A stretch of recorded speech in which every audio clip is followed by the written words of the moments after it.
अगर बोलता लग गया तो तुम कंप्लेन करोगे। आज निर्भर बन गया उसने आज हमारे गांव में कोई काम नहीं किया, सच्चाई है, सामने बयान है, प्रूफ है। चाहे वो कुमार भाई ना हो, चाहे वो पहुंचा ना हो, चाहे किसी प्रधान ने हमारे। तो भाई आज हम तीनों चाचा भतीजे जा रहे हैं एक टूर पे। और ये टूर है हमारे जहाँ खेती हैं, जहाँ हमारे पुश्तैनी खेती हैं, जहाँ पिछली बार मैंने काम किया था, मेरी मिसेज ने, बाकी लेडीज़ ने। हम जा रहे हैं वहाँ।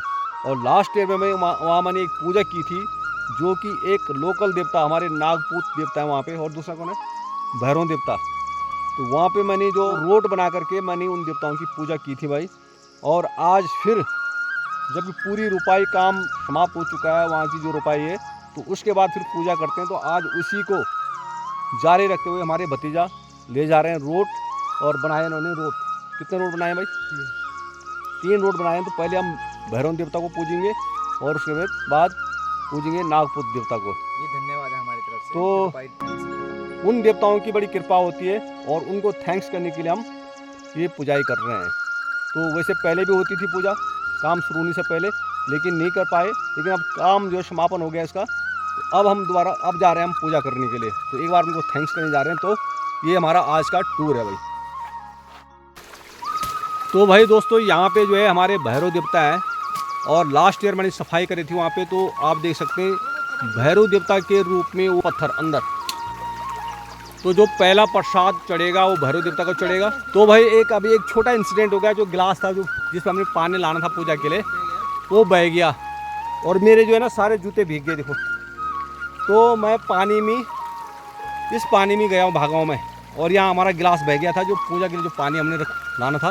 तो लास्ट ईयर मैंने पूजा करी थी, लेकिन इस बार मैंने भतीजा कह रहा था मुझे पूजा करने के लिए, मैं वरिष्ठ हूँ इनसे, बट इनको भी कब सीखना है ये मैंने बोल करके ये अभी खुद पूजा कर रहे हैं।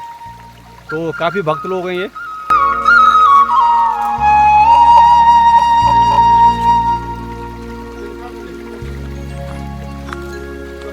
हाँ, एक रख दे वहाँ, पहले उनके सामने रख दे। पहले धूप जला, पहले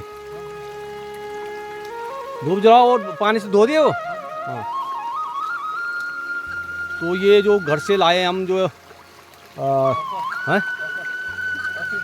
हाँ, just we are offering this prasad, हमारे बेटा जो है ऑफर कर रहे हैं। तो ये बना हुआ है सारे परिवारों से थोड़ा थोड़ा आटा लेकर के, गेहूं का जो आटा होता है, क्योंकि जितने लोगों की यहाँ ज़मीन है उनसे थोड़ा थोड़ा लेकर के, और सब ने कंट्रीब्यूट किया और उसके बाद बनाया है रोट। दोस्तों, भैरव देवता को हमारे गढ़वाल में एक स्थानीय देवता के रूप में पूजा जाता है। हिंदी में इसे भैरव देवता कहा जाता है। इस देवता का उल्लेख हमारे गढ़वाल में लोक गीतों और जागरों में मिलता है। ये देवता मूल रूप से पिछड़े क्षेत्रों में पूजा जाता है। अब वह पूरे समाज में लोकप्रिय हो गए हैं। जहाँ तक यहाँ पर पूजने की बात है, यहाँ हमारी पूर्वजों की बहुत पुरानी खेत खलियान हैं, जिनमें अलग अलग किस्म की फसल उगाई जाती थी, और यही एक जीविका का साधन भी था। तो जाहिर है कि हमारे पूर्वज भी भैरव देवता की पूजा अपनी सुख समृद्धि के लिए करते थे, और ये परंपरा आज भी हमने जीवित रखी है। आगे आने वाली जनरेशन इसे पूजेगी भी या नहीं, इन खेतों को आबाद रखेगी भी या नहीं, पता नहीं। हाँ, जब तक हम इन देवताओं को याद करते रहेंगे, इनका धन्यवाद करते रहेंगे। जय भैरव देवता, जय भैरव देवता। हाथ जोड़, इधर इधर, इस तरफ कम दिस साइड।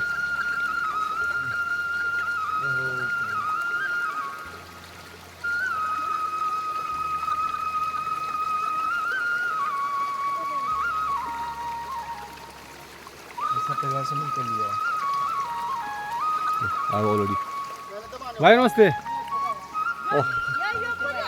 और ये हमारी भाभी जी जो जा रहे हैं, रुपए के लिए जा रहे हो आप? रोपण जी, हाँ, अच्छा, पैंट बहुत चीज देखना तुम।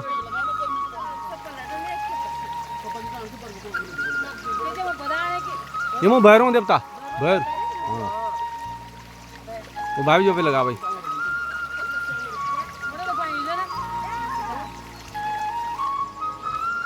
तो भाई ये है वो खेत जहाँ हमने पिछली बार मड़वा बोया था, और मड़वा देख सकते हैं आप काफ़ी बड़ा हो गया अभी, और कल ही परसों इसकी निराई हुई है।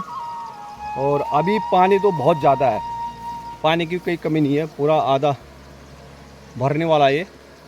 और ये जो यहाँ पे स्विमिंग करने आते हैं वो देखो भाई पूरा रास्ता लगा रखा उन्होंने यहाँ खेत में। तो कई बार बोल भी दिया उनको लेकिन मानते नहीं है, तो क्या कर सकते हैं, ये बहुत मुश्किल है।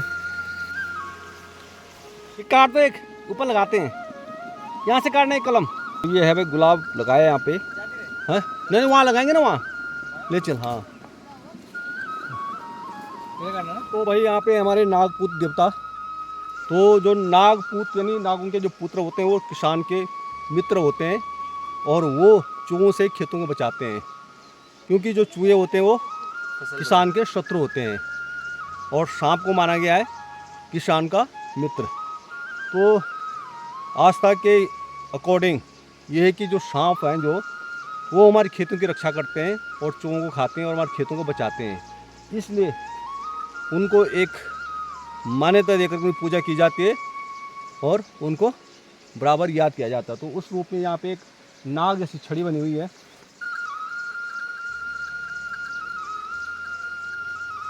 तो भाई ये गुलाब का कलम है जंगल से मिला। और ये नागपूत देवता के जो देवस्थल है वहाँ पे हम लगा रहे हैं, ताकि आगे जब हम आएँ तो फूल हम चुन सकें, यहाँ पे फूल चढ़ा सकें। और पीछे भी मैंने लगाए थे, पहले लास्ट ईयर मैंने लगाए थे, लेकिन वो तब तक सूखा पड़ गया तो सारे जो है सूख गए थे। तो इस बार बरसात का मौसम है तो देखते हैं लगता नहीं लगता है, यहाँ लगा दें।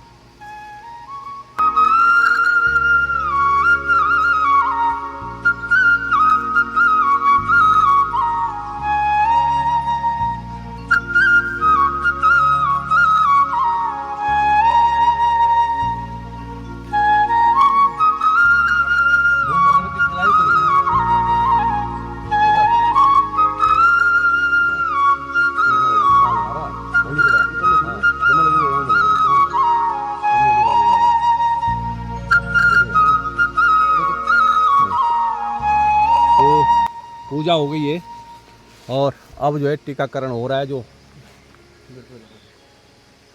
पूजा तो भाई जैसे कि पूजा हमने कर दी है भैरव देवता की भी और नागपूत देवता की भी, और अब चलते हम क्या करना बाबू, अब हो गया, चलो थोड़ा गधेरे में जाना हमको लिंगड़ा के लिए। ना तो ले लो ना, ना अभी कहीं जाना है। हाँ तो देख लीजिए सब प्लानिंग चेंज हो गया।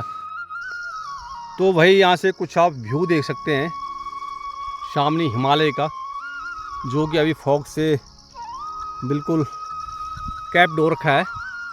और वैसे स्नो कैप ये जो वो है आगे हिमालय स्नो कैप्ड रहता है, लेकिन अभी जो है फॉग से कैप्ड हो रखा है ये, तो अभी क्लियर दिखाई नहीं दे रहा है, बट फिर भी आप इस व्यू का आनंद ले सकते हैं। चारों तरफ हमारे पहाड़ी पहाड़ हैं और सुंदर व्यू है, एकदम मेस्मराइजिंग जिसको बोलते हैं।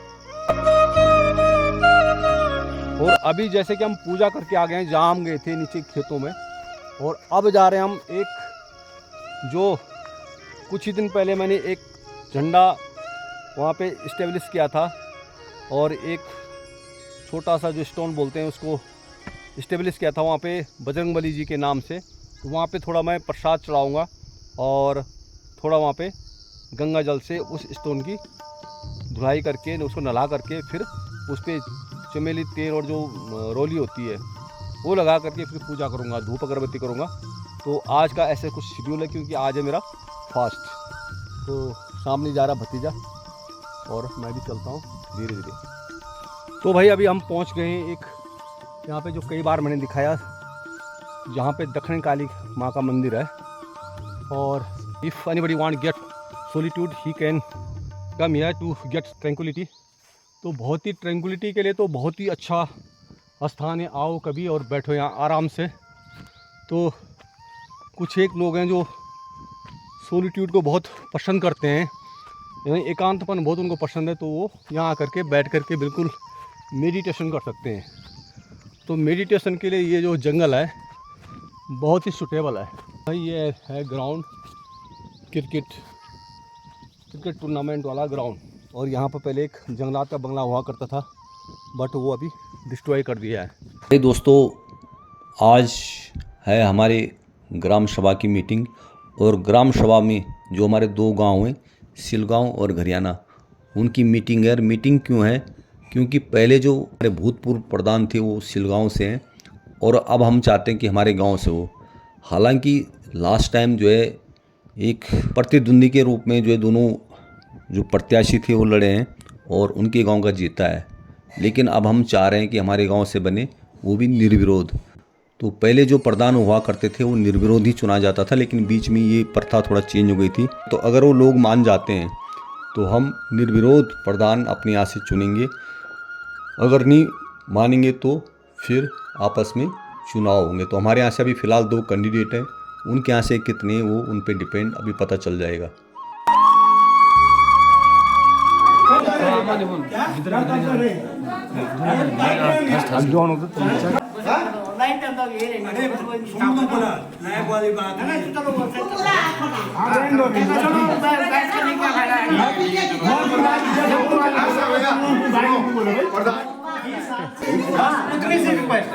बाकी और कुछ लेना देना नहीं।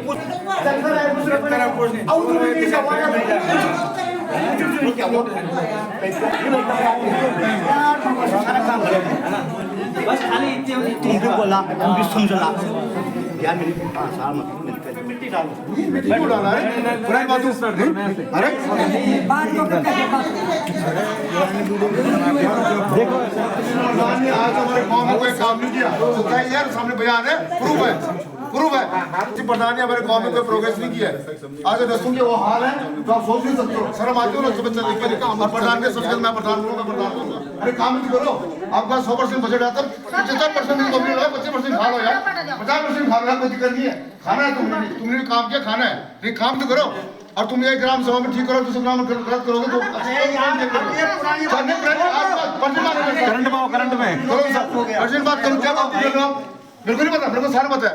काम भी तो करो, जो बड़ी बड़ी जगह का बने वहाँ का बने, काम तो करो। हाँ बेटा बता रहा हूँ ना, रास्ते चलने के लिए चलो चीजें। तो भाई दोस्तों, मीटिंग भी समाप्त हो चुकी है। अब हम वापस आ गए हैं और ये फैसला हुआ कि जो चुनाव होंगे वो आपस में एक दूसरे के खिलाफ लड़ कर के ही चुना जाएगा। जो प्रत्याशी जीतेगा वही भी प्रधान बनेगा। तो निर्विरोध की जो सहमति नहीं बन पाई और अब देखते हैं आगे चुनाव कब होंगे। तो डेट भी आ गई है और अभी फ़िलहाल नामांकन भी होने वाला है, तो देखते हैं कौन जीतता है। तो दोस्तों, अब मैं 1-2 दिन में यहाँ से यानी अपनी जो नेटिव प्लेस है, जो मेरा जन्म स्थान है, वहाँ से मैं अब रवाना होने वाला हूँ दिल्ली के लिए। और यहाँ से मैं बहुत सारी यादें लेके जा रहा हूँ, विशेषकर जो इस चिड़िया यहाँ पे आती थी, इनके लिए मैं दाना डालता था। जब भी आता हूँ इनके लिए दाना डालता हूँ और जब मैं नहीं होता तो ये आती नहीं है, लेकिन जब दाना मिलता है तो आती हैं। तो सभी से निवेदन है कि ज़रूर कुछ एक दिन में 1-2 मुट्ठी चावल अपने घर के आगे डालें ताकि ये जीवित रहें। तो इनको मैं मिस करूँगा। सेकेंडली, इस छत के नीचे बैठकर जो मैं चाय पीता था, नाश्ता करता था और ऊपर से जब बारिश होती थी तो बारिश की जो आवाज़ और नीचे बैठ कर के जो एक असीम शांति जो मिलती थी और चारों तरफ हरा भरा नेचर, तो उसका एक अलग ही सुकून था। तो उसको भी बहुत मिस करूँगा। बाकी काम भी मैंने काफ़ी किए हैं, वीडियो भी बनाए हैं, मंदिरों को भी गया मैं। अपनी जो माता मठियाना के मंदिर में 5 बार गया और जो अपने लोकल देवता हैं और जो इष्ट देवता हैं वहाँ भी गया मैं। जो हमने एक बजरंगबली का झंडा स्थापित किया है और साथ ही वहाँ पे एक स्टोन भी स्थापित किया बजरंगबली के नाम से। तो आगे सोचेंगे मंदिर बनाने की, लेकिन एक शुरुआत की है। तो बहुत सारे ऐसे काम मैंने किए हैं, लेकिन अब मैं फिर बच्चों के पास जाने वाला हूँ, छोर काम करनी है। और साथ साथ मैंने अपनी माँ के नाम जो है कम से कम 10 नारंगी संतरे के पौधे एक बार लगाए और 5 पौधे और लगाए, यानी टोटल मैंने 15 पौधे माँ के नाम लगाए हैं। तो माँ के नाम में जितने मेरे पूर्वज थे मैंने उनको याद करके सारे पौधे लगाए हैं। तो काफ़ी मिस करूँगा मैं इन क्षणों को। और फिर जब दोबारा आऊँगा तो यहाँ की मैं आपको खूबसूरती, अच्छे नेचर को दिखाऊँगा।